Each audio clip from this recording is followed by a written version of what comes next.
कोई भरोसा ही नहीं। अब हम यहाँ से वापस 6 तारीख को जाएंगे भारत, 7, 8 2 दिन रुकेंगे भारत में, भारत का अलग टाइम जोन। अब यहाँ अभी ऑस्ट्रेलिया का खत्म करके भारत गए, फिर यहाँ आ गए, अब जाएंगे भारत, 2 दिन भारत जाएंगे, फिर पहुंच जाएंगे सीधे कनाडा, वहां का अलग टाइम जोन। इसलिए हमारा शरीर पिछले 2-3 सालों में अब हमारे आगे हाथ जोड़ के रहता है, जब मन करे सुहाना, जब मन करे उठा देना। तो मुझे जेट लैग जैसी चीज अब ज्यादा होती नहीं है। कई लोग बोलते हैं आपको जेट लैग, मैंने कहा नहीं, अब नहीं होता, पहले कभी हुआ था, अब नहीं होता, अब तो कभी सुला दो। लेकिन फिर भी विशेष रूप से हम वास्तव में कथा तो केवल आप लोगों के बीच में थोड़ी बहुत ऐसी चर्चा चल रही है। आज बहुत अच्छी बात हमारे गर्ग जी की जो गृहिणी है वो कह रही थी कि महाराज जी कथा सुनने तो हम ऑस्ट्रेलिया भी आ गए थे, कथा सुनने तो हम भारत भी आ जाते हैं, वास्तव में हमने आपको घुमाने और आराम कराने के लिए यहाँ बुलाया है।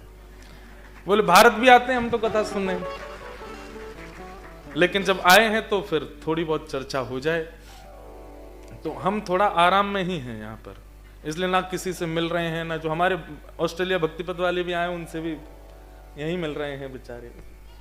तो अच्छा है, कभी कभी हमारे लिए जरूरी भी होता है। ये भारत में नहीं हो पाता, ऑस्ट्रेलिया में भी नहीं हो पाता, लेकिन न्यूजीलैंड में पहली बार हम बिल्कुल थोड़ा देख रहे हैं, घूम रहे हैं, अनुभव कर रहे हैं। आज वास्तव में न्यूजीलैंड सुंदर तो है, ये पहली बार ऐसा मुझे अनुभव हुआ। ऑस्ट्रेलिया तो हम 3 बार आए, सुंदर तो वो भी है, लेकिन न्यूजीलैंड में थोड़ी शांति भी ज्यादा है, हरियाली भी अच्छी है, वातावरण भी थोड़ा अच्छा है। लेकिन डॉलर ऑस्ट्रेलिया में ही है।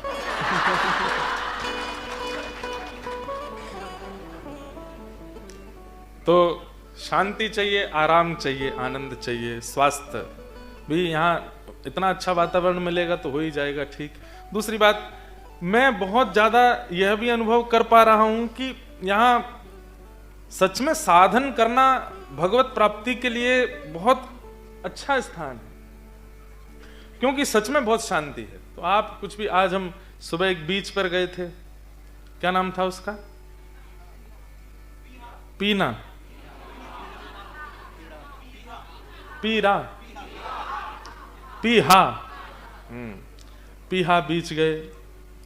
फिर उसके बाद यहाँ की वॉल्केनो, माउंट वॉल्केनो है, माउंट एडन, उसमें भी गए, वो भी देख के आए। पूरा ऑकलैंड ऊपर से देखा, बहुत बढ़िया जगह। सोचिए समय सबका आता है। एक समय पर ऑस्ट्रेलिया और न्यूजीलैंड जो है काला पानी की सजा होती थी यहाँ पर। ब्रिटिश में ब्रिटिशर्स जिनको भयंकर कहते हैं, ब्रेड चोरी करने वाले को भी यहाँ भेज दिया जाता था, और उसमें भी जो उनमें रोगी हो जाते थे उनको न्यूजीलैंड भेजा जाता था। समय सबका आता है। किसी समय पर यहाँ का नाम सुन के व्यक्ति घबराते होंगे, वहां नहीं जाना। आज देखो यहाँ की सुंदरता, यहाँ का आकर्षण। ये ठाकुर जी कह रहे हैं, हाँ मैं ही बलवान।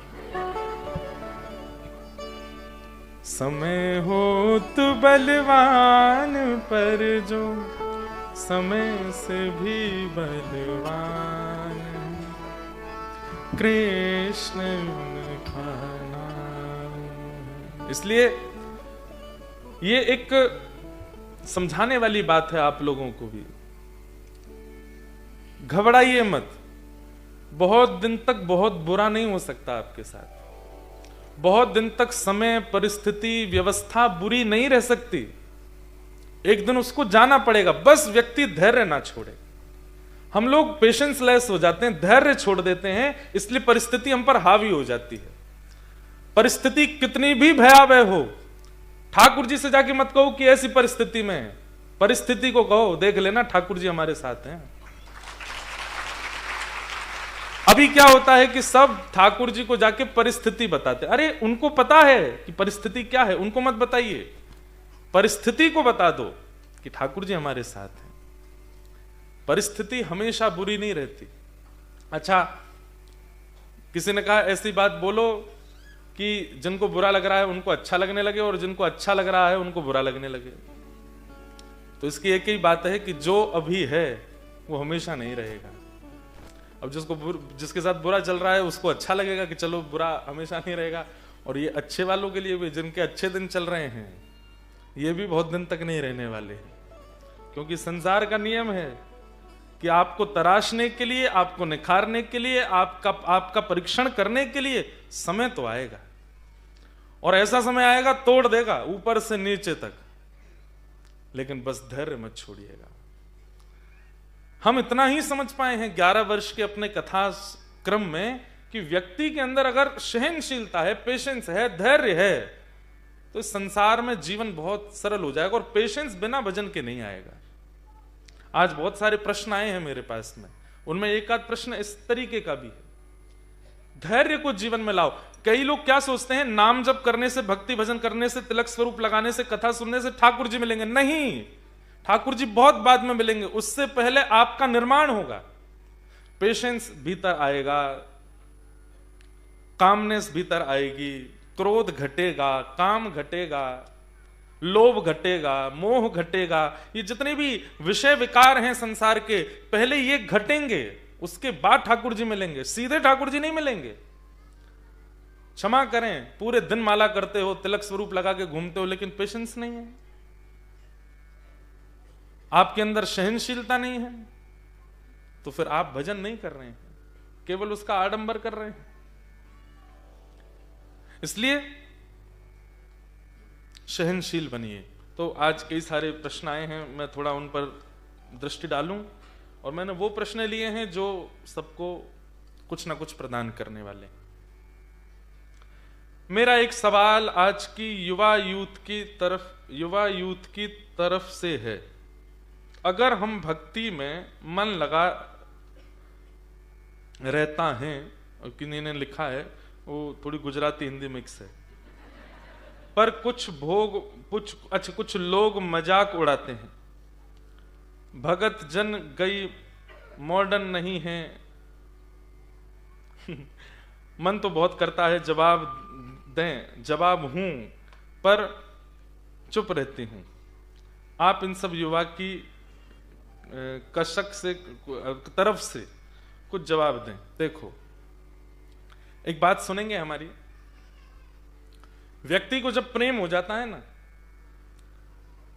तो प्रेम होने के बाद में उसके मित्र मजाक उड़ाते हैं, उसके परिवार के लोग मजाक उड़ाते हैं, उसके आसपास के लोग भी मजाक बनाते हैं, लेकिन उसको फर्क नहीं पड़ता।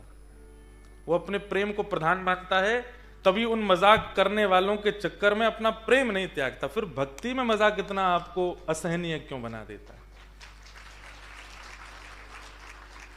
भाई छोड़या, बंधु छोड़या, छोड़या जग सोई। साधुअन संग बैठ बैठ, साधुअन संग बैठ बैठ, लोक लाज खोई रे। मेरे तो गिरधर गोपाल, दूसरो न कोई, दूसरो न कोई। संसार में किसी से प्रेम हुआ और आपका किसी ने मजाक बनाया तो आपको फर्क नहीं पड़ा, लेकिन आप भजन करने लगे, कथा सुनने लगे, भक्ति करने लगे, किसी ने मजाक बनाया तो आपने पर्ची लिख के मंच पर भेज दी। इसका मतलब क्या है कि प्रेम अभी पूर्ण नहीं है। किन्हीं के पति सुंदर नहीं है, लेकिन विवाह के बाद भी पत्नी रह रही है। अब कोई उस पत्नी के मित्रगण मजाक, तुम्हारे पति तो बड़े कार्य हैं, तुम्हारे पति तो ऐसे हैं। अरे उसका प्रेम है, वो सबको जवाब दे देती है, खबरदार कुछ नहीं कहना, मेरे पति देव। किसी की पत्नी सुंदर नहीं तो वो पति भी सबको जवाब दे देता है।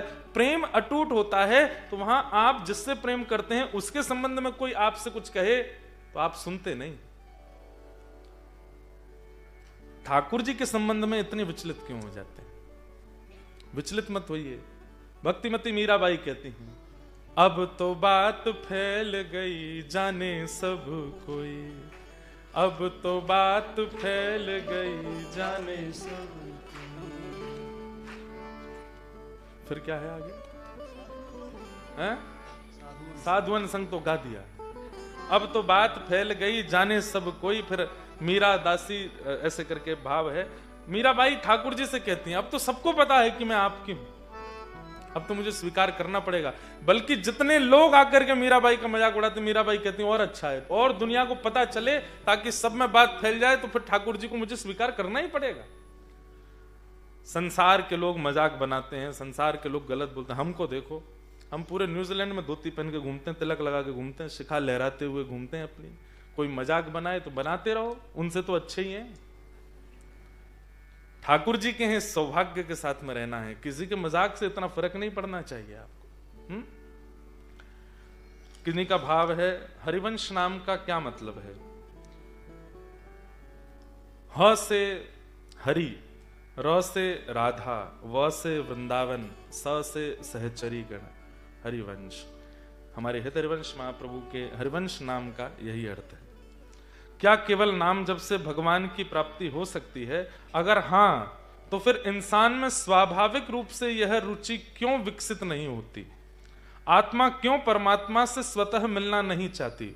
एक बात सुनिएगा, आत्मा तो विचलित ही रहती है। आप उसको न्यूजीलैंड घुमा के ला रहे हो, आप उसको ऑस्ट्रेलिया लेके जा रहे हो, आप उसको जो मन चाहे खिला रहे हो, आप उसको जो मन चाहे पहना रहे हो, बहुत ध्यान से सुनिएगा सब लोग, लेकिन फिर भी आपके मन में संतुष्टि नहीं आ रही है। इसका मतलब क्या है? वो विचलित है।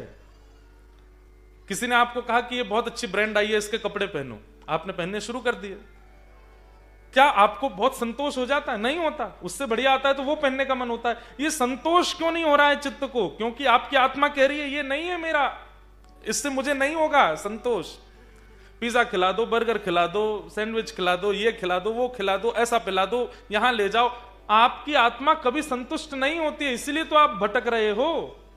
लेकिन जो एक बार वृंदावन जाते हैं, सामान्य सी गुदड़ी पहन करके श्री राधा रमण राधा वल्लभ बिहारी जी को देख करके वहीं रुक जाते हैं, फिर वहां से जाने का मन नहीं होता। इसका मतलब क्या? आत्मा को ठौर मिल गई। आत्मा विचलित है, ये इस बात का प्रमाण है, इसीलिए भगा रही है सब जगह। जहां वो एक जगह रुक जाए, टिक जाए, वो फिर हिले ना, वो केवल श्री वृंदावन है। इसलिए आत्मा तो विचलनता का प्रभाव ही दे रही, आपको संकेत कर रही है।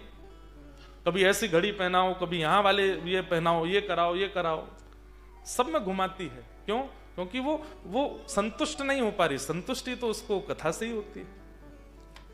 भगवान श्री कृष्ण गीता में कहते हैं, दो सबसे कठिन काम है संसार में।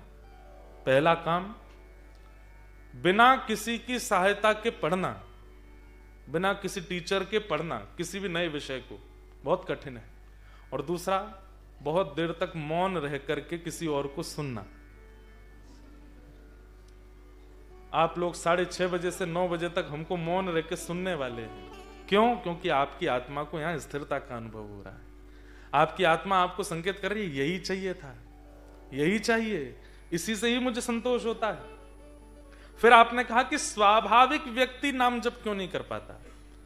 क्योंकि हमारे जो देह में, अब इसकी बहुत लंबी फिलॉसफी है, हमारे 25 तत्व हैं हमारे शरीर में, उसमें जो मन रूपी तत्व है ना, ये बहुत खतरनाक है। ये मन ठाकुर जी को प्राप्त करना चाहते हैं, हमारी आत्मा चाहती है, पर मन बाधक बनता है। श्रीमद् भागवत के कपिल विभूति संवाद में भगवान कपिल इस बात का उत्तर देते हुए कहते हैं, चेतः खलवस्य बंधाय रतम वा पुंस्य मुक्तये। हमारा चित्त जो है, हमारा मन जो है, ये बंधन का कारण है। और मन को बंधन मुक्त करने का एक ही तरीका है, क्या?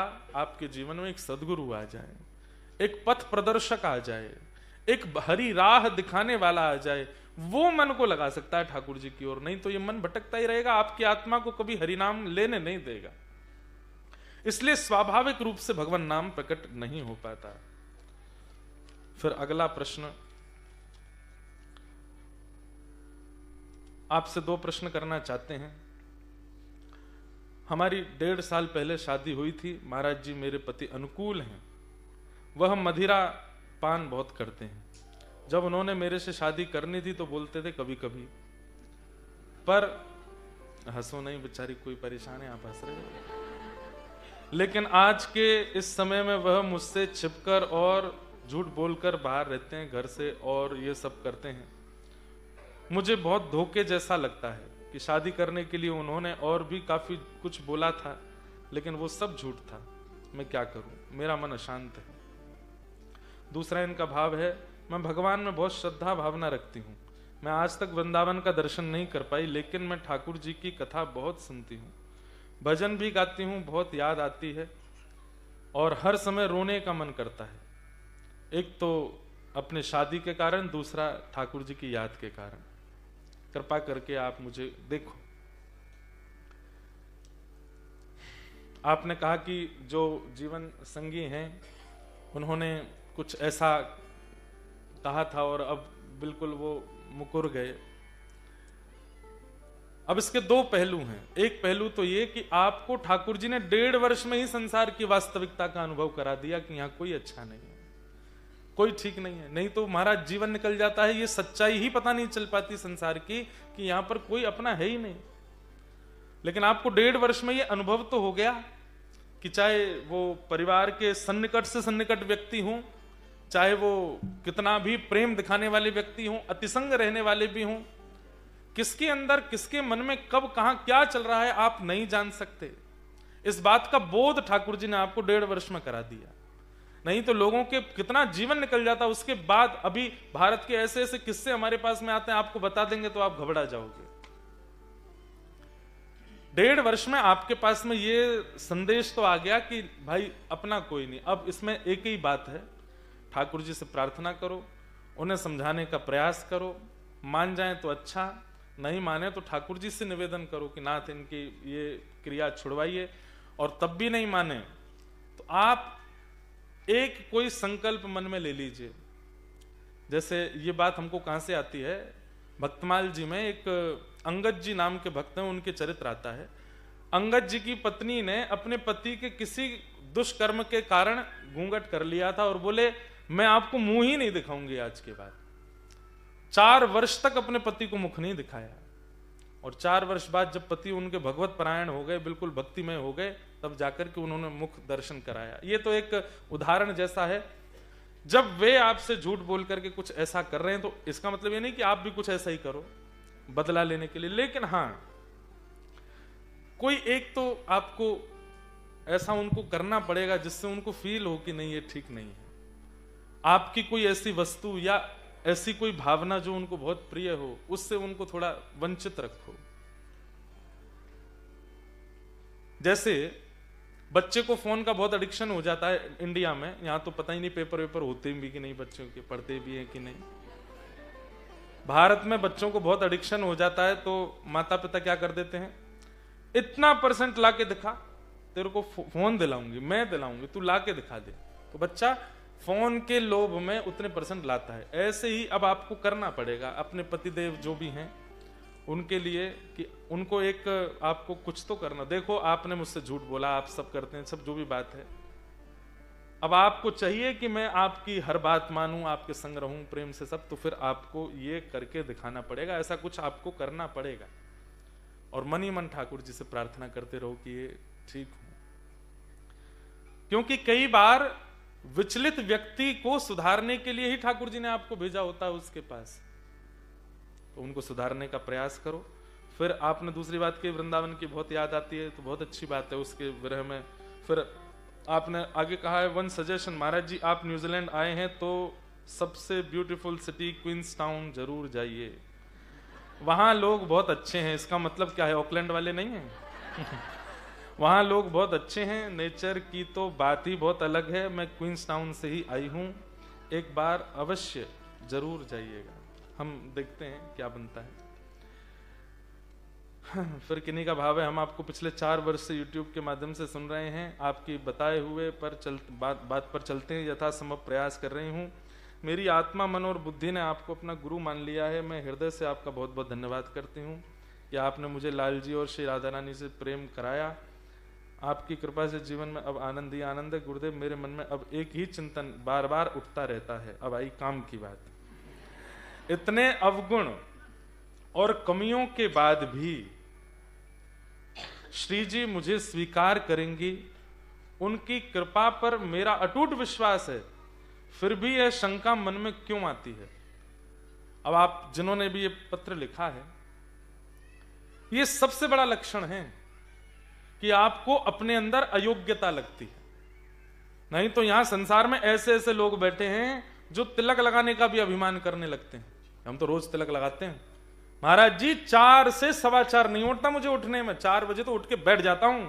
4:30 तो मेरे ठाकुर जी स्नान कर लेते हैं और 4 बजे से 4:30 बजे से 6 बजे तक रोज मेरा जाप होता। आंधी आए, तूफान आए, कुछ हो जाए, इतना गाते हैं। उनका मतलब क्या है कहने का? कि वो केवल ये बताना चाह रहे हैं कि हम कितने बड़े भक्त हैं। लेकिन आपके अंदर ये हमेशा बात आती है कि मेरे अंदर अवगुण है। अब आप सोचो, सूरदास जी का नाम सबने सुना है, नेत्रों से देख नहीं सकते, ठाकुर जी का भजन करते हैं, और वे सूरदास जी क्या कहते हैं? कौन कुटिल खल कामी मौसम, कौन कुटिल खल कामी, जो तन दियो ताहि बिसरायो, ऐसो नमक हरामी,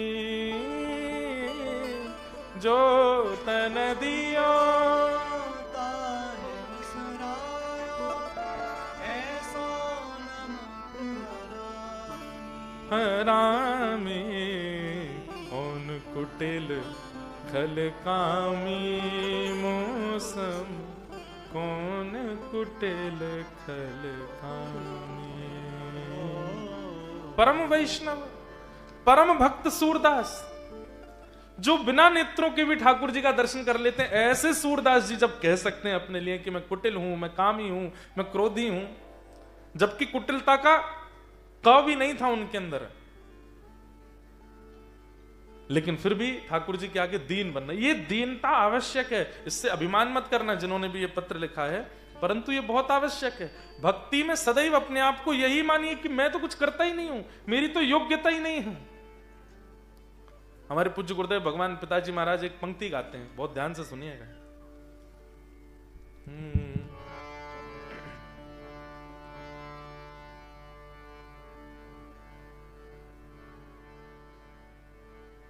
न तो रूप है न तो रंग है, न गुणों की कोई भी खान है, फिर श्याम कैसे शरण मिले, इस सोच में मेरे प्राण हैं।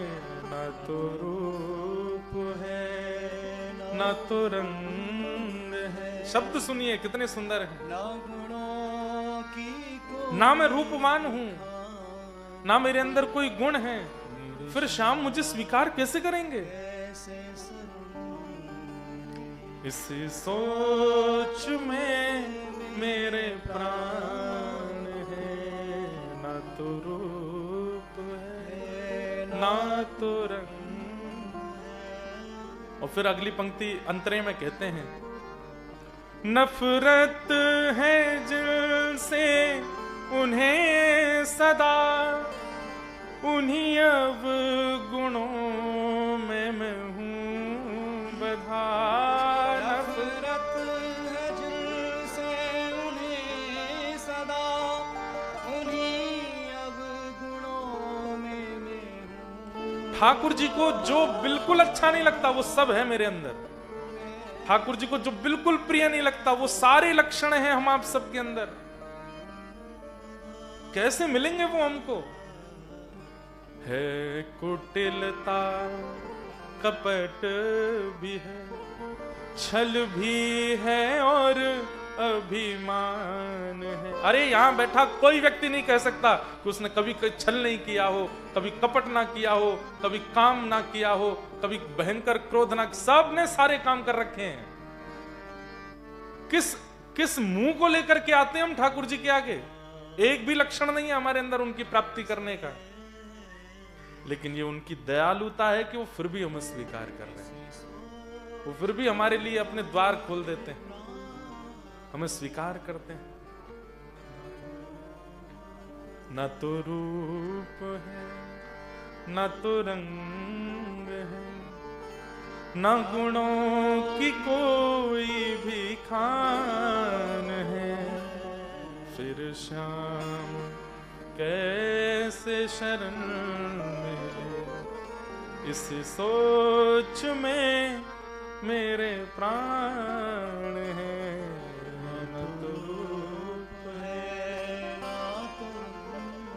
इसलिए जिन्होंने ये बात कही है कि मुझे ऐसा लगता है कि मेरे अवगुण और कमियों के बाद भी श्री जी मुझे एक बात सुनिएगा, ठाकुर जी का एक स्वभाव बताते हैं आपको। हम जिसे अवगुण कहते हैं, हम जिसे अवगुण कहते हैं, ठाकुर जी कहते हैं यही तो इसका गुण है।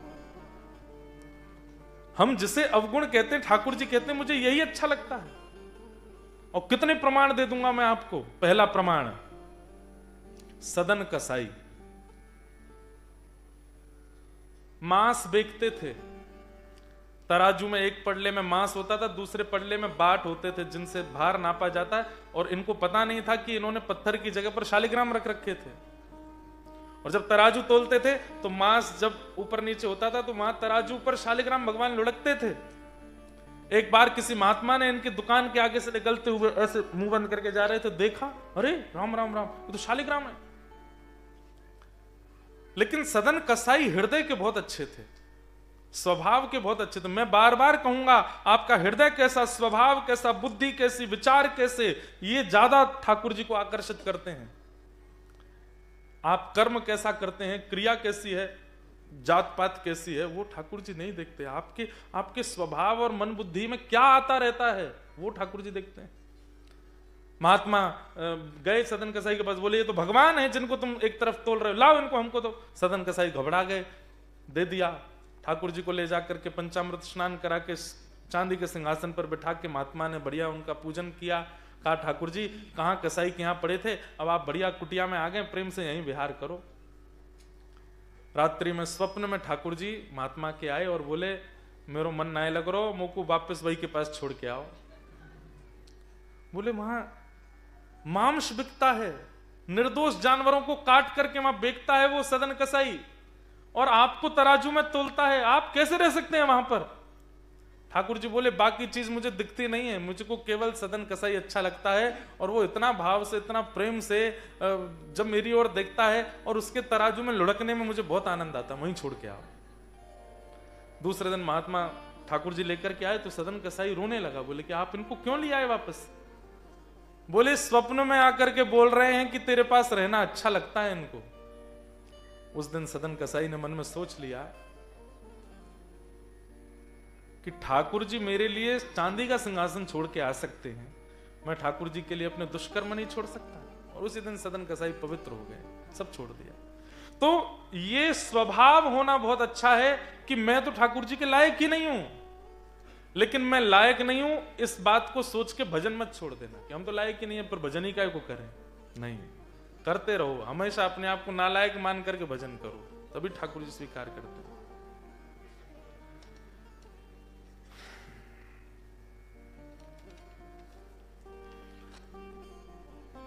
अब देखो, एक बहन जी ने तो लिखा कि हमारे पतिदेव ने झूठ बोल करके ऐसा ऐसा किया। एक कोई पतिदेव हैं, उन्होंने तो यहाँ क्षमा मांगी है पूरी कि मैंने बहुत गलत कर्म करे हैं, मेरी पत्नी मेरे बच्चे सब परेशान हैं, हे महाराज जी आप कृपा करके मुझे बताओ अब मैं क्या करूं। गलती को स्वीकार कर लीजिए और जो उचित दंड ठाकुर जी कर्म और आपकी गृहिणी निश्चित करे उसको स्वीकार करो।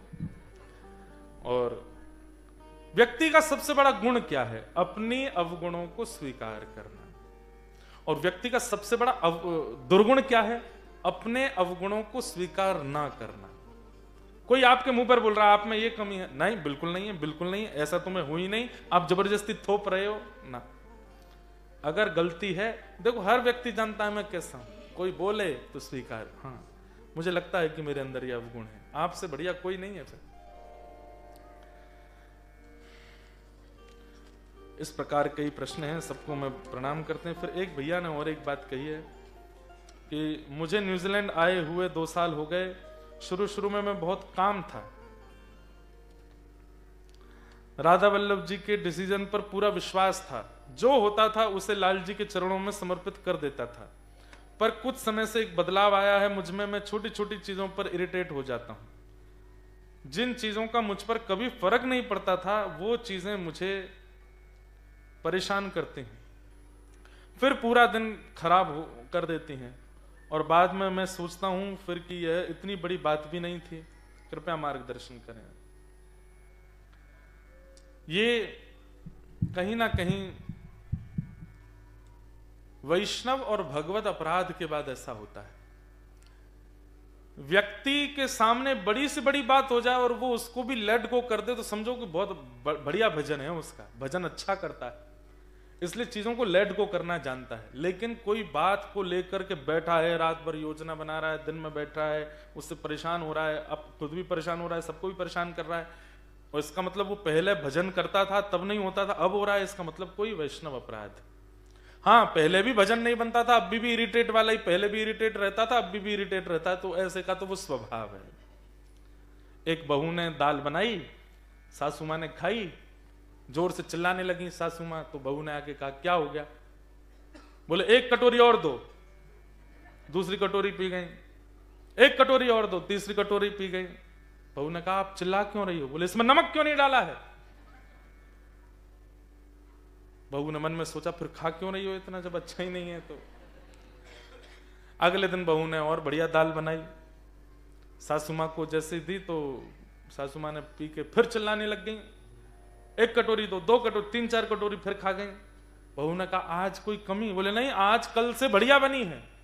तो फिर आप नाराज क्यों? बोले कि मैं इसलिए नाराज कि तूने कल अच्छी क्यों नहीं बनाई थी, कल नमक कैसे कम पड़ गया? इसको क्या बोलते हैं? स्वभाव से दुखी व्यक्ति, जो हमेशा से ही इरिटेट है। उसके लिए ये उत्तर नहीं है जो मैं देने वाला हूं, लेकिन जो पहले नहीं था अब होने लगा है, ऐसे व्यक्ति के लिए ये उत्तर है कि उसने निश्चित ही मन से, बुद्धि से या वाणी से किसी भक्त का अपराध किया है। और भक्त अपराध क्या होता है? मान लीजिए आपने किसी को भजन करते हुए देखा, कोई नाम जप कर रहा है, और आपने मन में क्या सोच लिया? नाटक कर रहा है। बस यही है वैष्णव अपराध, इतना ही है। किसी को गाली दे दी, मारपीट कर दिया, बुरा किया, वो तो जघन्य पाप है, उसका दंड तो ठाकुर जी देंगे बाद में। लेकिन कोई मंदिर आया, कथा में आया, सत्संग कर रहा है और भगवत आराधना कर रहा है, सेवा कर रहा है, और आप उसके प्रति क्या सोच रहे हैं? सब बनावटी है, नहीं ऐसा। ये वैष्णव अपराध है। हमारी एक बात बहुत ध्यान से सुनिएगा, तिलक, माला, शिखा, सूत्र और किसी भी रूप में यदि वैष्णव व्यक्ति है, वो भले ही पाखंड भी कर रहा है, तो भी अपने मन में उसके प्रति दुर्भाव मत आने दीजिए, नहीं तो आपको बहुत बड़ा अपराध लगेगा। आप कहेंगे महाराज जी कोई पाखंड कर रहा है तो, अरे पाखंडियों का सब जो लेखा जोखा सब ठाकुर जी देखेंगे, आप मत करो ना अपनी तरफ से। इसके पीछे कथा आती है भक्तमाल में कि एक राजा था, उसको सिर में बहुत तेज दर्द रहता था, तो एक वैद्य जी ने कहा कि मानसरोवर नाम सुना? कैलाश मानसरोवर, बोले वहां हंस रहते हैं, उनमें से किसी हंस का हृदय यदि लेके आओगे, उस हृदय को पीस करके एक लेप बनेगा, वो लेप राजा के माथे पर जब लगेगा तब इनका रोग दूर होगा। सैनिकों को बोल दिया जाओ मानसरोवर से हंस को लेके आओ। तो सैनिक लोग जब गए तो हंस दूर दूर भाग गए, सरोवर के अंदर नहीं आए। सैनिक बहुत देर तक डेरा डाल के पड़े रहे, कब हाथ लगेंगे, तभी देखा कि कुछ जटाधारी, तिलकधारी, कुछ बढ़िया महात्मा वहां आए और वो हंसों को अपने हाथ से कुछ पवाने लगे। तो संत हंस जो है भीतर से बाहर आ गए और उनके हाथ से दाना चुगने लगे। तो उन सैनिकों ने सोचा कि हमारी वेशभूषा के वजह से भाग जाते हैं, हम संत बन के आएंगे तो ये आ जाएंगे। तो सैनिक भी संत बन के आ गए और उन हंसों को ऐसे दाना दिखाने लगे। तो कहते हैं कि वो हंस आपस में चर्चा कर रहे हैं कि ये वही सैनिक हैं जो कल पकड़ रहे थे, आज संतों का रूप धारण करके आए हैं। तो दूसरे हंसों ने कहा अब क्या करें? बोले कि भाई हैं तो ये दुष्ट, पर वेशभूषा एक भक्त की है, इसलिए हमें भेष का सम्मान करके इनके पास जाना चाहिए। तो दूसरे ने कहा ये हमको पकड़ के ले जाएंगे, हमारा हृदय काट करके और वो मार देंगे हमको। बोले कोई बात नहीं, ठाकुर जी न्याय करेंगे ना कि हमने भक्त भेष का सम्मान किया, चलो। तो जानबूझ करके उन हंसों ने अपने आप को उन सैनिकों के हवाले कर दिया। ये दृश्य देख करके ठाकुर जी पिघल गए और ठाकुर जी एक वैद्य का रूप धारण करके उस राजा के यहां पहुंचे और राजा से कहा महाराज इन हंसों को मारने की आवश्यकता नहीं है, मैं एक लेप बना के आपके माथे पर लगाता हूं, आप ठीक हो जाओगे। ठाकुर जी ने अपने हाथ से लेप बना के राजा को पधराया, राजा का वह ज्वर ठीक हो गया, ठाकुर जी वहां से चले गए। तब हंसों ने उस राजा को उपदेश करते हुए कहा, तुमको पता है कि वो वैद्य कौन थे? बोले कौन थे? वो साक्षात भगवान थे। हमारी भक्त रूप पर निष्ठा देख करके ठाकुर जी वैद्य बन करके आए। सोचिए, कोई केवल भक्त के चोला में है और भीतर महाराक्षस है। अरे सिया जी, हमारी परम्बा जगदम्बा सीता जी, वो जानती नहीं थी कि रावण है। और यदि वो यही नहीं जानती थी कि रावण है तो वो सीता जी कैसी? वो सब जानती हैं। उनके नेत्रों के आगे आने वाली हर परिस्थिति बता देती है। अरे वो प्रथम दिन ही पुष्प वाटिका में देख करके राम जी को पहचान गई थी कि यही परमात्मा है, यही धनुष भंजन करेंगे, यही मेरा वर्ण करेंगे, मुझसे विवाह करेंगे। इतना परख रखने वाली जानकी जी रावण को नहीं पहचान पाई? पहचान गई थी। केवल उसके भेष का सम्मान करके रावण ने हरण किया नहीं, सीता जी ने स्वयं दिया, क्योंकि वो एक भेष में आया था। आप कहेंगे महाराज जी आप पाखंड को बढ़ावा नहीं दे रहे हैं। पाखंडी लोग बहुत हैं संसार में, पर उसका भेष यदि भक्त का है तो भी आप उसके आगे हाथ जोड़ के भली चुपचाप चले जाओ वहां से, बिल्कुल मत मिलो उससे, बिल्कुल मत बैठो उसके पास में, लेकिन उसके लिए गलत मत बोलो, क्योंकि उसका कल हमने 2 स्वभाव बताए थे जिन स्वभावों के कारण व्यक्ति दुखी रहता है। पहला अहमता और दूसरा ममता। इन दोनों को त्यागने की बात कही है। पहले तो मैं कुछ नहीं हूं और मेरा कुछ नहीं है। ये 2 स्वभाव जिसके निकल गए उसको दुनिया की कोई ताकत दुखी नहीं कर सकती। दुखी वही है जो इन 2 स्वभावों में रहता है कि मैं कुछ हूं और ये सब मेरे हैं। आप कुछ भी नहीं हो और आपका कुछ भी नहीं है। ये 2 स्वभाव जब अपने चित्त में ले आओगे, कोई दुखी नहीं कर पाएगा आपको। कुछ भी नहीं है आपका। और ये 2 स्वभाव आते ही आपको क्या पता लगेगा कि संसार कैसा है? क्षण भंगुर, एक क्षण में नष्ट हो सकता है, एक क्षण में इसका नाश निश्चित है। वैराग्य राग रस को भवभक्ति निष्ठ, इसी को वैराग्य कहते हैं। ये पता लग जाना कि संसार स्थिर नहीं है, ये एक दिन नष्ट हो जाना है। बंधुओं एक बात बताएं, कई बातें ऐसी होती हैं वो आपको पता होनी चाहिए, लागू नहीं होनी चाहिए। जैसे वैराग्य। आजकल वैराग्य को लोग क्या समझते हैं? घर छोड़ देना, पत्नी बच्चों को छोड़ देना, पति को छोड़ देना, बाहर निकल जाना, जटा धारण करके महात्मा बन जाना, ये वैराग्य नहीं। वैराग्य का मतलब है सबके बीच में रहते हुए भी किसी में आसक्त ना होना, ये वैराग्य है। आपको पता होना चाहिए कि ना पत्नी हमेशा रहने वाली है, ना पति, ना बच्चे, ना परिवार, ना धन, ना दौलत, ये सब कुछ केवल एक माया है, केवल एक स्वप्न है और मुझे इसका केवल निर्वहन करना, ये पता होना चाहिए। लागू नहीं करना है। लागू कोई बिरला ही कर पाते हैं, कोई ठाकुर जी के जन ही होते हैं जो लागू कर पाते हैं इस बात को, लेकिन पता आप सबको होना चाहिए। और पता के साथ साथ उस पर अटूट विश्वास भी होना चाहिए कि सब तो ये सब एक स्वप्न जैसा है।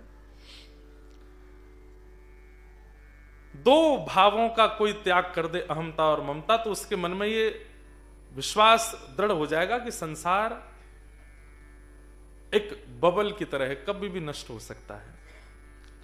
फिर दूसरा श्लोक कहते हैं, धर्मं भजस्व सततं त्यज लोक धर्मान् सेवस्य साधु पुरुषां जहि काम तृष्णाम् अन्यस्य दोष गुण चिंतन माशु मुक्त्वा सेवा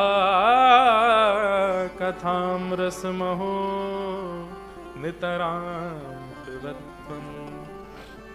बहुत ध्यान से सुनिए। धर्मम भजस्व सततम,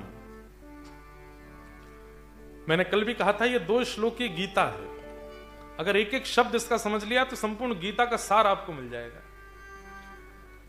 अहमता ममता का त्याग करने के बाद, संसार की वास्तविकता को समझने के बाद चौथा काम क्या करना है? बोले धर्म को भजो, धर्म को भजो सततम, हमेशा। अब धर्म क्या है? धर्म किसे कहते हैं? तो कहते हैं धार्यति इति धर्म, जो धारण करना सिखाती हो उसको धर्म कहते हैं। जिसमें धारण करने की क्षमता हो उसको धर्म कहते हैं। जो बिखेर दे, जो नष्ट कर दे, जो सबको अस्थिर कर दे, वो अधर्म है। और जो सबको संजो दे, धारण कर ले, वो धर्म है। बहुत सिंपल सी व्याख्या है धर्म की। धर्मम भजस्व सत्यम, वो क्रिया करो जिससे सब संभल जाए, वो क्रिया करो जिससे आप स्थिर हो जाओ, वो क्रिया करो जिससे आप अस्थिर ना रह पाओ। धर्मम भजस्व सततम, और किसका त्याग करो? बोले त्यज लोक धर्मान, लोक धर्म का त्याग करो। लोक धर्म किसको कहते हैं? अब कहने में थोड़ी अटपटी बात है, बुआ जी, चाचा जी, ताई जी, ताऊ जी, जीजा जी, फूफा जी, एवं संसार में ये मेरे फ्रेंड हैं, मित्र हैं, ये बहुत धनवान हैं, इनसे बना के रखनी है, आदि आदि। इन सबको खुश करने के लिए जो हम कर्म करते हैं उसको लोक धर्म कहते हैं। कई लोग हैं उनका जीवन लोक धर्म में ही चलता है। बच्चों से कहेंगे वो आ रहे हैं ना, घर पे आ रहे हैं आज, बोले हाँ, उनको ऐसे प्रणाम करना, दंडवत, जाते जाते $200 तो दे ही जाएंगे। अच्छा एक बात बताए, ये विनोद की बात है। एक बार हमारे वृंदावन ठाकुर जी ने भी ऐसी लीला की। छोटे से लाला, यशोदा मैया बोली लाला, ब्रजभाषा बोले समझ जाओगे आप। तो यशोदा मैया बोली लाला, आज तेरी बड़ी मैया आ रही है। बड़ी मैया जानते हैं? ताई जी। यहां महाराष्ट्रियन कितने लोग हैं महाराष्ट्र के? चलो ठीक है, 3-4 ही हैं। महाराष्ट्र में बड़ी माँ को बोलते हैं मोठी आई। मोठी आई, पहली बार जब मैंने सुना तो मुझे लगा मोटी आई, पर उसको बोलते मोठी आई। तो यशोदा मैया बोली लाला, आज तेरी बड़ी मैया आ रही है। बोले अच्छा, दंडवत प्रणाम करियो। तो छोटे से कन्हैया 3.5 वर्ष के बोले मैया मैं क्या प्रणाम करूं? अरे तेरी बड़ी मैया, उन्हें प्रणाम करना चाहिए, मोतू बड़ी हैं वो। मैं 90 वर्ष की है, सोच वो कितने वर्ष की हैं अभी, उनको प्रणाम करियो। ठाकुर जी बोले बदले में कहा मिलेगो? वे हैरी लाला, तू ऐसो लोभी है रो, अभी ते छोटो सो 3.5 वर्ष को, अभी ते तेरे मन में ये बात आ रही है कि तू ताई को प्रणाम करोगे तो तू को कुछ मिलेगो? हाँ तो नंद जी को ला लाऊं मैं, फ्री फुकट में ना करूं कोई को प्रणाम, पहले मुंह को बताओ कहां मिलेगो। तो यशोदा मैया बोली तू उनको प्रणाम करेगो तो तू को मैं माखन की लोनी दूंगी। हैं या माखन की लोनी का जो प्रणाम करूं, ये तो मैं ऐसे ही चुराई लूंगा कहीं से भी।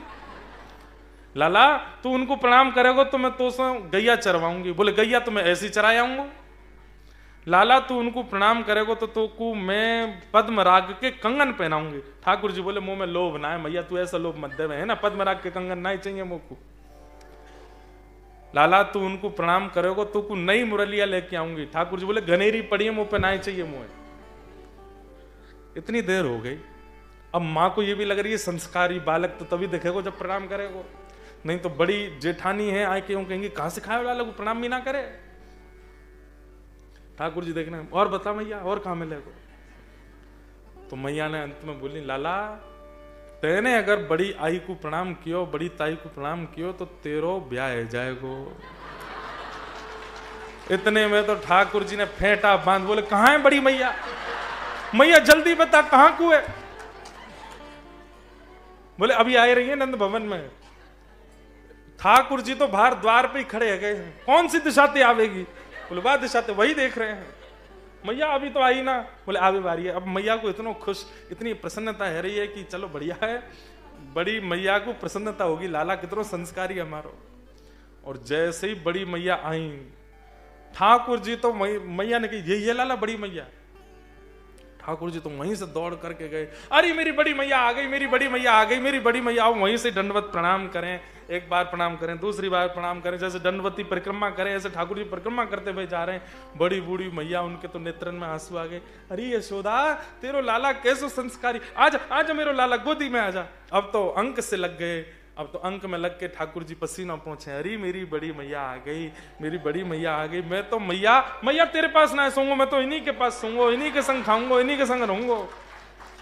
अब छोटे से ठाकुर जी 3.5 वर्ष के तोतली वाणी में इतना प्रेम लुटा रहे हैं। रात है गई, रात में ठाकुर जी गए यशोदा मैया के पास, बोले अभी तक आशीर्वाद दियो नहीं है मैया। यहाँ ने अगर सुगढ़ ब्याह को आशीर्वाद नहीं, सुगढ़ मतलब अच्छे ब्याह को, सुगड़ ब्याह को आशीर्वाद नहीं दियो तो मैं यहाँ कुछ श्राप दे दूंगा। अरे लाला ऐसे ना क्यों करें, तू खूब सेवा कर रज रज के, जब जावेगी तो बड़ी आई तो को आशीर्वाद देके जाएगी। ठाकुर जी कभी चरण दबा में, सवेरे वो उठे उससे पहले ठाकुर जी उठ जाए, मैं तो आपके संगे स्नान करूंगा, उनके संगे स्नान कर रहे हैं, उन्हीं के संग खा रहे हैं। जाते जाते यशोदा मैया बड़ी ताई जी ठाकुर जी की आशीर्वाद, लाला ऐसो मेरो चिरजीव है, लाला की खूब लंबी आयु हो, मेरे लाला को ऐसो नाम है जाए, मेरे लाला के खूब खूब संपत्ति है जाए, खूब वैभव है जाए। ठाकुर जी मुंह बनाए बैठ रहे हैं, यशोदा मैया को देख रहे हैं, नाम लेके आयु लेके संपत्ति लेके क्या करूंगा अकेलो। अब तो बड़ी ताई लास्ट में फिर बोल गई, मेरे लाला के खूब सारे ब्याह है जाएं। और जैसे ये बात कही है महाराज, ठाकुर जी तो लिपट गए मैया से, मैया तू तो यहीं डट जा, तू मत जावे, हमें छोड़ के मत जा, तू यहीं रहे। ऐसे ठाकुर जी, ये तो विनोद की बात है, लेकिन इसी को लोक धर्म कहते हैं कि कई बार हम दूसरों से अपने काम मनवाने के लिए उनकी बड़ी चाटुकारी करते हैं, और इसमें परिवारी जन भी बहुत आते हैं। चाटुकारी शब्द बुरा है, पर उसकी करो जो हरि से मिलवाता हो। वो पत्नी श्रेष्ठ जो हरि की कथा में, वो पत्नी जो अपने पतियों को खींच के लाई हो कथा में, आज वो पति देव रात में ऐसे पांव छू लेना पत्नी के, देखो तो हम कथा में लेके गए। वो पति जो पत्नी को लेके आया हो, वो पत्नी पति को प्रणाम करे। वो बच्चे भी जो माँ को कह के लाए, माँ वो आए हैं जगन्नाथ चकानैन वाले महाराज जी, उनकी कथा सुना ला, उन बच्चों को प्रणाम कर लेना। क्यों? हरि से मिलाने वाले के समीप जो ले जाए उसकी चाटुकारी करो, वो धर्म बन जाएगा, वो धर्म बन जाएगा। जो ठीक है, अब हमको भी बहुत लोग घुमा रहे हैं न्यूजीलैंड में, इधर घूमो इधर घूमो इधर करो, हम भी खूब आनंद कर रहे हैं, लेकिन घूम फिर के अंत तो गत्वा गति क्या है? ठाकुर जी ही हैं। लेकिन आपको दुनिया भर का प्रलोभन देते हो, ये वाली पी के देखो, ऐसा वाला खा के देखो, यहाँ पे नाच के देखो, ये करके। कई बार तो सत्य बता रहे हैं, संसार में ऐसे ऐसे काम होने लग गए हैं कि सुनकर के लगता है सच में ये सब भी होता है यहाँ पे। ये दुनिया के ऐशो आराम का प्रलोभन देने वालों की चाटुकारी नहीं करनी है। बोलने वाली बात नहीं। हम ऑस्ट्रेलिया जाते हैं, यहां सब बैठे हैं, लोग कैसा कैसा प्रलोभन देते हैं, आप महाराज जी को लेके आओ, हम ये देंगे उनको। हमने स्पष्ट कह रखा है, जो लोभ देकर के बोले ना कि हमारे घर ले आओ हम ये देंगे, उसके यहां पहले मना कर देना, नहीं जाएंगे। और कई बार ऐसों के घरों में भी गए जिनके घर पर सुबह भोजन बनता है तो शाम के लिए व्यवस्था नहीं होती, ऐसों के यहां भी जाते हैं, क्योंकि उनमें प्रेम है, श्रद्धा है, भाव है, और विश्वास माने भगवान की बड़ी कृपा, भागवत जी ऐसी कृपा बनाए रखें। इस संसार के लोभ प्रलोभ देने वालों से दूर ही अच्छे, उनका मत करो, ज्यादा उनकी चाटुकारी अच्छा नहीं। हाँ ठीक है, कई बार बुलाने वाले और सब प्रकार से क्रिया कराने वाले, उनके भावनाओं का सम्मान तो करना पड़ता है, लेकिन चाटुकारी नहीं। सुनने में आती हैं कई बातें, जब और भी वैष्णव आते हैं वे लोग बहुत ऐसी बातें करने लगते हैं तो फिर मन बहुत खिन्न होता है कि वैष्णवों को ऐसी बातें तो नहीं करनी चाहिए। धन अर्जन के लिए किसी भी स्थिति में पहुंच जाते हैं, ऐसा नहीं। वो सबसे अच्छा संबंध जो ठाकुर जी के समीप ले जाता हो, और जो ठाकुर जी के समीप नहीं ले जाता है उससे बहुत संबंध बनाने की प्रयोजना योजना मत बनाओ। मीराबाई कहती हैं, मीराबाई से किसी ने कहा, मेरा बहुत प्रिय पद है, मैं बहुत कम विदेश में तो गाता ही कम हूं, गा रहा हूं आज। बाई साहब से किसी ने कहा कि बाई साहब आप क्यों ठाकुर जी की सेवा करती हो, क्यों ठाकुर जी का इतना कीर्तन करती हो, आपके देवर राणा को इतना बुरा लगता है, क्यों करती हो? अरे उसको बुरा लगेगा तो आपको एक दिन महल से निकाल देगा। तो मीराबाई कहती हैं, उसको बुरा लगेगा वो महल से निकाल देगा, उसको बुरा लगेगा वो राज्य से निकाल देगा, और इनको बुरा लग गया तो इनके तो तीनों लोक हैं, ये कहां भेजेंगे मुझे? तीनों लोक से अगर मुझे निष्कासित कर दिया तो कहां जाऊंगी मैं? अरे एक छोटे से राज्य के राजा को रिझाने से अच्छा त्रिलोकीनाथ को रिझाऊंगी मैं, वो रीझे, बाकी पूरा संसार भले ही रूठ जाए मुझसे। अरे ये तो उसका गुण है।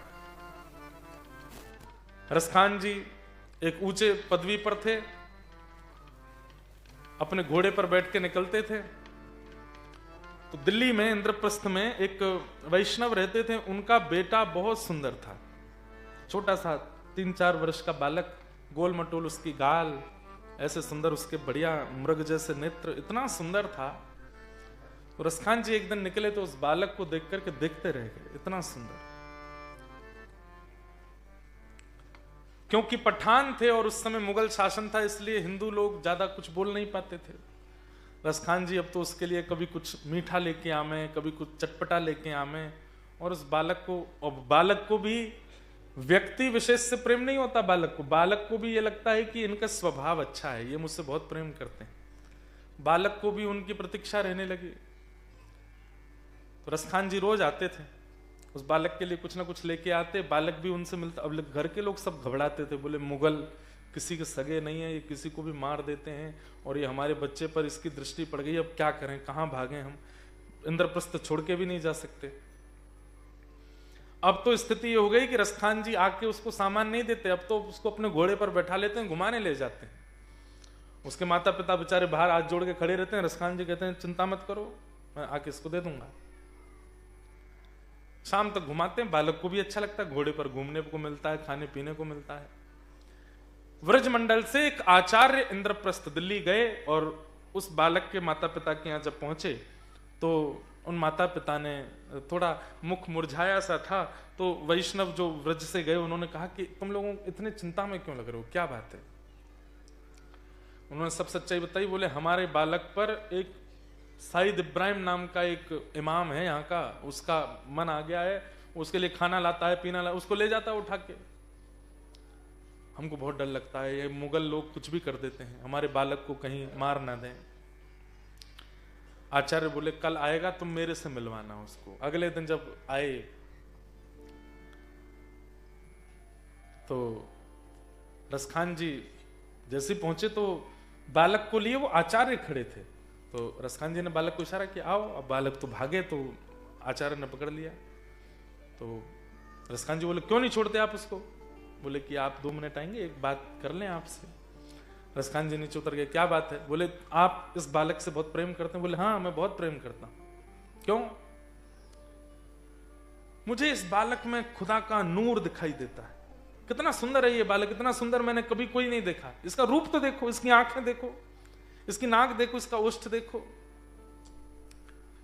तो वो आचार्य बोले आपके खुदा के बनाए हुए बालक इतने सुंदर हैं, तो वो भगवान कितने सुंदर होंगे। तो रसखान जी बोले कि हमारी परंपरा के अनुसार भगवान का रूप नहीं होता, हम जिस समुदाय में हैं वहां भगवान के रूप नहीं होते, आंख नाक मुंह कान ये सब नहीं होते। तो आचार्य बोले जब रूप नहीं होता तो नूर कहां से आ गया। नूर रूप का ही तो होता है। अगर आप नूर शब्द कह रहे हो तो रूप नहीं होगा, और रूप है तो नूर होगा। रसखान जी को तो उनकी बात बड़ी बढ़िया लगी। बोले कि बात तो आप ठीक कह रहे हो। बोले कि हमको तो यही बताया गया कि हमारे भगवान खुदा का कोई रूप नहीं होता। बोले तो फिर नूर शब्द मत कहिए ना। आप ये मानते हैं कि दुनिया संसार भगवान ने बनाया। बोले हाँ। आप ये मानते हैं मानव भगवान ने बनाया। बोले हाँ। हमारी आंख नाक जीव कान सब भगवान ने बनाया। बोले हाँ। तो ये सब भगवान के अंश के रूप में हमारे अंदर प्राप्त प्रकट हुए। बोले हाँ। तो वो अंश का अंशी भी तो होगा, और वो ऐसा ही तो होगा। नाम तुम्हारा तारणहारा, कब तेरा दर्शन होगा। जिसकी रचना इतनी सुंदर, वो कितना सुंदर होगा, वो कितना सुंदर होगा।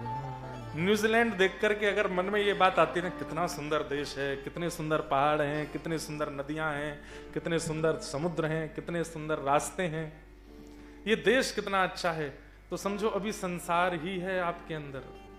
लेकिन मन में ये बात आती है कितने सुंदर पहाड़ समुद्र रास्ते पेड़ पौधे, इनको बनाने वाले ठाकुर जी कितने सुंदर होंगे।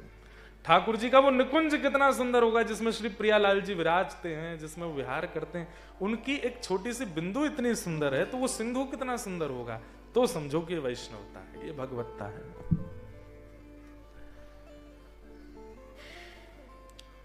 तो रसखान जी को आचार्य ने कहा कि आप कह रहे हो खुदा का नूर, तो कभी सोचा कि वो परमात्मा कितना सुंदर है। और पूरी बात हुई तो उन्होंने कि परमात्मा को आपने देखा है क्या? आचार्य बोले हमने तो देखा है, उनका चित्रपट भी है हमारे पास। रसखान बोले मैं दावे से कह सकता हूं इस बालक से सुंदर तो नहीं होंगे। बोले कि मैं दिखाऊं तुम्हें? बोले दिखाओ। तो भगवान की ऐसे हाथ में मक्खन लिए एक बहुत सुंदर चित्र था उन आचार्य के पास, झोला से निकाल के जैसे दिखाया, आहा नील सरोरु कांति वाले श्याम सुंदर के मृग जैसे नेत्र, दो दतुइयां, हाथ में मक्खन लिए, सिर पर बढ़िया चोटी बनी है, आहा शोभित कर नवनीत लिए, घुटुन चलत रहन तन मंडित गो रोचन तिलक किए। जब इस स्वरूप का दर्शन किया रसखान ने, असंभव, हो ही नहीं सकता, ये तो बहुत सुंदर है। तो बोले हाँ यही तो हम बता रहे हैं कि ये नूर का नूरी है। आपके पास इसका चित्र कहां से आया? मुझे भी इसका चित्र। बोले तुम चित्र की बात करते हो, हम इसी से मिलवा देंगे तुम्हें। बोले कहां मिलेगा? बोले वृंदावन में मिलेगा। तो एक कथा ऐसी भी है कि रसखान जी उस रूप को देख के इतने बावड़े हो गए कि सीधे वृंदावन गए, और फिर उस रूप को देखने के लिए जो बताए, कोई कहे माला पहनो, कोई कहे कंठी पहनो, कोई कहे कथा सुनो, कोई कहे ये करो, सब करते थे कि कैसे भी ये रूप दिख जाए मुझे। और वहीं से फिर वो रसखान बने। तो मैं क्या क्या बता रहा हूं, ठाकुर जी तो दोष को भी गुण मान लेते हैं। ये ठाकुर जी का स्वभाव है, ये ठाकुर जी का स्वरूप है। धर्मं भजस्व सततं तज लोक धर्मान,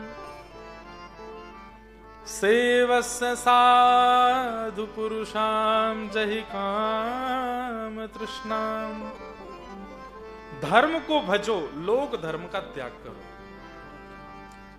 और बल्कि लोक धर्म में भी उसके ज्यादा प्रेम में रहो जो आपको भगवत संबंधी बनाता हो, भगवत प्रेम सिखाता हो। फिर कहते हैं सेवस्य साधु पुरुषाम जहि काम तृष्णाम। ये एक सीक्वेंस है, इसको आपको याद करना पड़ेगा। कल हमने दो बातें कही थी, अहमता और ममता को छोड़ो। अहमता ममता छोड़ोगे तो संसार नश्वर है, ये बात संसार में कोई अपना नहीं है, ये बात प्रमाणित हो जाएगी।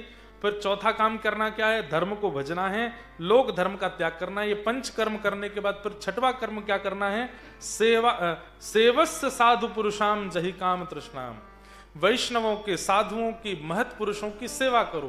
किस भावना से करो? बोले काम और तृष्णा का त्याग करके।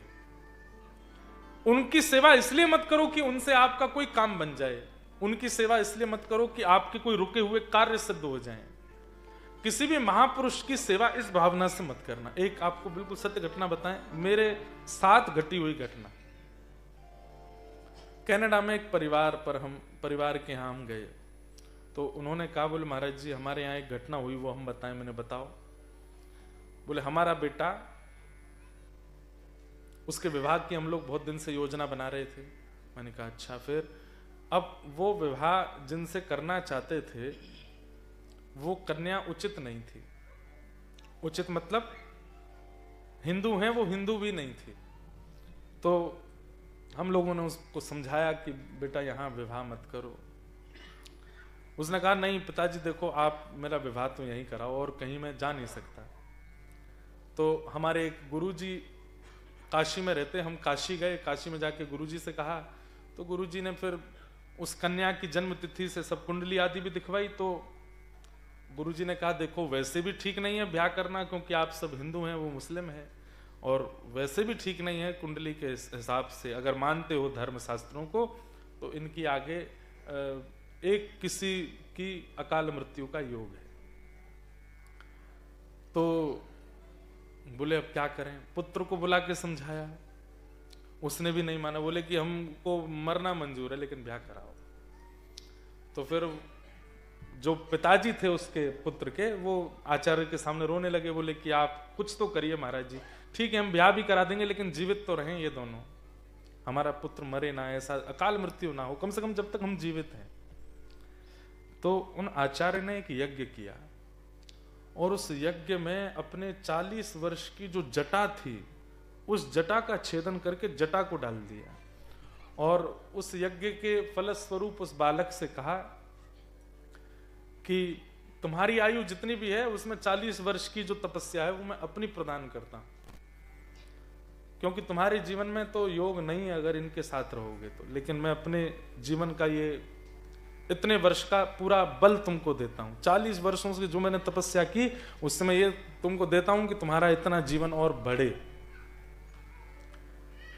ये बात मैं क्यों बता रहा हूं? महापुरुषों से, भगवत जनों से, भजनकर्ताओं से, साधु पुरुषों से, वैष्णवों से कभी भी संसार अगर आपने मांगा तो भजन के बल पर जब संसार मिलता है ना तो विनाशकारी होता है। उन दोनों का विवाह तो हो गया लेकिन फिर उन दोनों में कभी बनी नहीं आपस में। वे जीवित तो आज तक हैं, आज तो बहुत उम्र हो गई उनकी। ये बात तो मैं तब की बता रहा हूं जब मैं 2014-15 में गया था।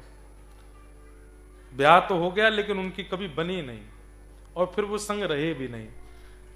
उनके माता पिता चले गए लेकिन वो आज तक जीवित हैं और वो इसी बात को कोसते हैं कि वो आज भी वो महापुरुष मेरे स्वप्न में आते हैं और स्वप्न में केवल उनकी वो जटा और उनका रूप ही दिखता है। और मैं आज तक यही ग्लानि करता हूं कि मैंने उस महापुरुष से कुछ अच्छा क्यों नहीं मांगा, भगवत प्रेम क्यों नहीं मांगा, भगवत स्वभाव क्यों नहीं मांगा, एक हाड़ मांस के पुतला ही क्यों मांगा। इसलिए मेरी विनती है कि कभी किसी भजनानंदी महापुरुष से संसार मत मांगिएगा, क्योंकि संसार मिल तो जाएगा उनके आशीर्वाद से पर वो कष्टदायी होगा, सुख नहीं देगा।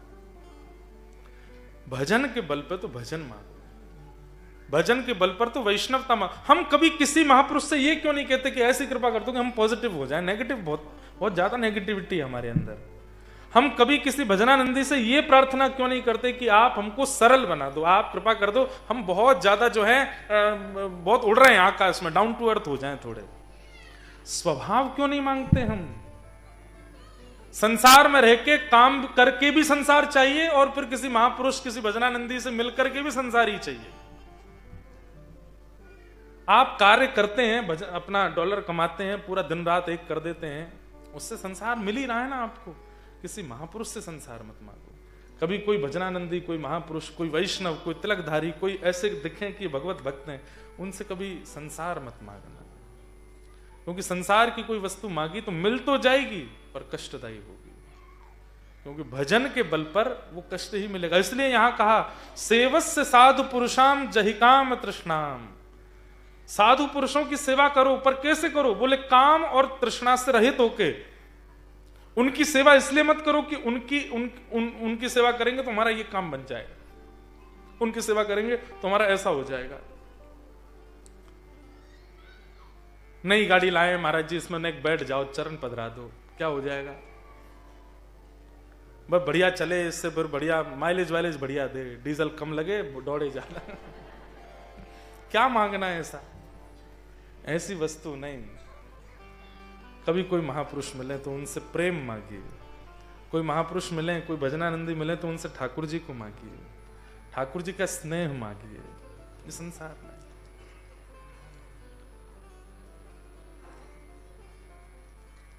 सक्कूबाई का नाम सुना है? महाराष्ट्र की एक परम भक्ता हुई सक्कूबाई।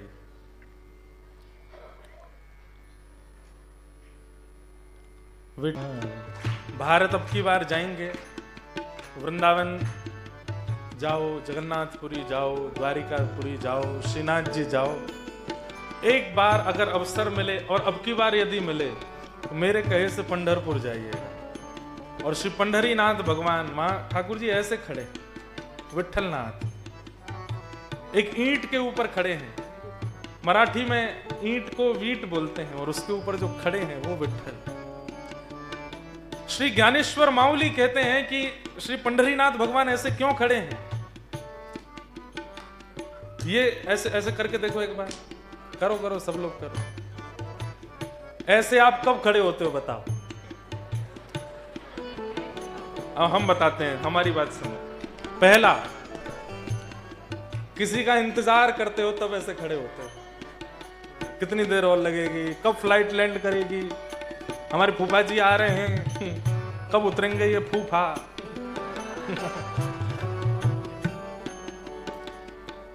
किसी की प्रतीक्षा जब होती है तब ऐसे खड़े होते हैं। तो पहला, वो प्रतीक्षा कर रहे हैं आपकी, इसलिए ऐसे खड़े।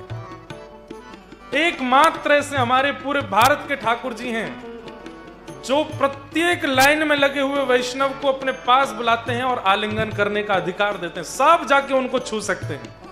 लोग बात कहते हैं हिंदुओं में बहुत ऊंच नीच और ये सब है। अरे आके देखो पंढरपुर में हर व्यक्ति को चरण छूने का अधिकार है। आप जाइए पंढरीनाथ भगवान के चरण पकड़ करके, 1 लाख आदमी खड़ा है तो 1 लाख आदमी चरण छुएगा। पहली बात, वो अपनी कमर पर हाथ रख के इसलिए खड़े हैं कि अरे आ गया न्यूजीलैंड से, मैं तेरी प्रतीक्षा कर रहा हूं, तेरे लिए ही तो खड़ा हूं, आजा प्रणाम कर ले चरणों में। पहला। दूसरा, ऐसा व्यक्ति तब खड़ा होता है जैसे छोटा बालक है, उसकी बड़ी बहन वो उसको पकड़ लेवे, थोड़ा मारे, थोड़ा नोच देवे तो बालक दौड़ता है, मां से जाके शिकायत करूंगा, तो बोल करके देखा। इतने में ही वो माँ के पीछे जाके छुप जाता है। सामने से बहन आ रही है तो माँ उस बालक को पीछे करके ऐसे खड़ी रही, छू के तो दिखा इसको। तो ऐसे ही मानो संसार के जितने भी विषय हैं सब हमको नोचते हैं, खींचते हैं, पकड़ते हैं अपनी ओर। लेकिन जैसे ही हम पंढरीनाथ के पास जाते हैं तो पंढरीनाथ अपने पीछे खड़े करके उसके आगे खड़े हो जाते हैं। छू के तो दिखा इसको, हम खड़े हैं यहाँ पर, इसलिए कमर पर हाथ धर के खड़े। और तीसरा, सबसे सुंदर, ठाकुर जी ऐसे क्यों खड़े हैं? जैसे हम किसी नदी में जाते हैं स्नान करने और जिसको तैरना नहीं आता ना, वो नदी में उतरने से बहुत डरता है। तब तैरने वाला व्यक्ति लपक के कूदता है और कूद के कहता इतना ही पानी है, बस आजा, देख इतना ही है यहाँ पे, आजा आजा। इसका मतलब क्या है? पंढरीनाथ भगवान के सामने जो चला जाता है, ठाकुर जी उसको इशारा करके कहते हैं पूरी दुनिया के लिए संसार सागर बहुत गहरा है, लेकिन तू मेरे सामने खड़ा, तेरे लिए इतना ही है, इतना ही डूबेगा, इसलिए चिंतित मत हो। जो आज तक उनके पास नहीं गया, पंढरपुर नहीं गया, विट्ठल के दर्शन नहीं किए, उसके लिए संसार सागर बहुत गहरा है, वो कभी भी डूब सकता है उसमें। लेकिन एक बार जो ठाकुर जी के सामने चला गया, ठाकुर जी इशारा करते हैं इतना ही है बस, अब तू मेरे सामने आ गया, तेरे लिए संसार सागर इतना ही है। और इतनी नदी हो तो कोई भी पार कर सकता है।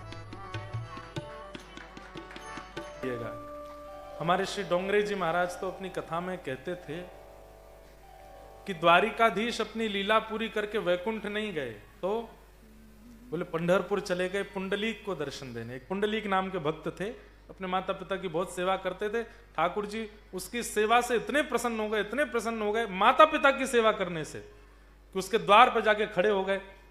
तो पुंडलीक ने कहा कहां से इतनी रोशनी आ रही है, इतनी बढ़िया सुगंधी कहां से आ रही है? तो ठाकुर जी द्वार पर खड़े होकर बोले मैं जगदीश्वर परमात्मा द्वारिकाधीश तुमको दर्शन देने आया हूं। पुंडलीक माता पिता के चरण दबाते दबाते, मैंने तो नहीं बुलाया था आपको, फिर क्यों आ गए? अच्छा रुक्मणी जी जिद कर रही थी मैं भी चलूंगी। ठाकुर जी बोले तुम रहने दो, हम चले जा। नहीं मैं भी चलूंगी, देख लेना फिर बाद में कहीं नाक मुंह मत मोड़ना। नहीं मैं भी चलूंगी। तो रुक्मणी जी भी आ गए। अब यहां तो वो पुंडलीक भगवान से कह रहा मैंने तो नहीं बुलाया था आपको, क्यों चले आए? तुम्हारी माता पिता के प्रति इतनी निष्ठा देख के, तुम्हारी सेवा से प्रसन्न होकर मैं आया हूं। माता पिता की सेवा आपको प्रसन्न करने के लिए नहीं कर रहा था मैं, इनको प्रसन्न करने के लिए कर रहा हूं। रुक्मणी जी बोली अरे बड़ा अल्लड़ भक्त है, हम इसके द्वार पे खड़े हैं, भगवान साक्षात खड़े हैं और अब भी माता पिता को नहीं छोड़ रहा है, चलो भगवान यहां से।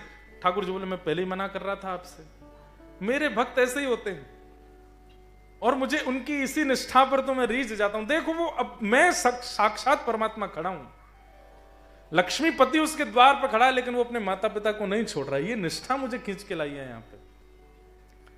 रुक्मणी जी बोली भले आदमी, परमात्मा तेरे द्वार पर खड़ा है। अरे कोई सामान्य व्यक्ति भी आता है तो हम उसको एक बैठने का आसन देते हैं, उसको पानी पूछते हैं, कम से कम परमात्मा आए हैं कुछ तो सत्कार कर। पुंडलीक बोला सत्कार उसका किया जाता है जिसको बुलाया गया हो, बिन बुलाए का कौन सत्कार करे? और फिर भी आप कहती हैं कि परमात्मा है तो मैं माता पिता को छोड़ के तो आसन धरने नहीं आऊंगा, ये ईंट मेरे पास पड़ी है, लो जब तक सेवा चल रही है खड़े हो जाओ। रुक्मणी जी रोकती रही और ठाकुर जी उस ईंट पर आज तक खड़े और प्रतीक्षा कर रहे हैं कि एक दिन पुंडलीक की सेवा पूरी होगी और वो मुझसे मिलने आएगा। आज भी खड़े हैं ठाकुर जी। ऐसे पंडरी नाथ की एक भक्ता हुई जिनका नाम था सक्कू बाई। इनकी कथा सुन के हम आज के प्रसंग को विश्राम करेंगे। अब रहने दो, ठाकुर जी को मुझे देखने में दिक्कत हो रही थी इसलिए हटा